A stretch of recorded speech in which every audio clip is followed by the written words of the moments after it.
Rīgas Jugendstila muzejs svin 4. dzimšanas dienu. Par godu jubilejai no 23.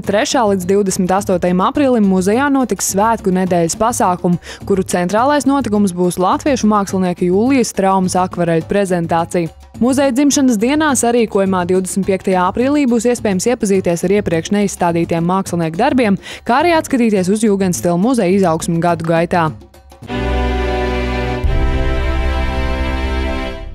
25. aprīlī Rīgā Mazajā ģildē notiks jauno literātu darbu autorlasījumu cikla Pavasara gaidītāji 2. pasākums, kurā 5 līdz 10 minūšu gariem lasījumiem uzstāsies iepriekš nepublicēti jaunie rakstnieki. Plānots, ka pasākuma programmu papildinās arī latviešu folkgrupa Dārdi. Visi interesanti aicināti uz pasākumu ierasties bez maksas. Daugavpilī notiks 13. starptautiskais džēza festivāls Jazz Joy Spring 2013. Festivāla laikā klausītājus priecēs gan jaunie mākslinieki, gan jau pazīstami džēza mūziķi no Latvijas, Krievijas un Japānas. Festivāls Jazz Joy Spring notiks 3 dienas, no 25. līdz 27. aprīlim, un tā laikā būs iespējams izbaudīt ļoti plašu džēza novirzienu programmu.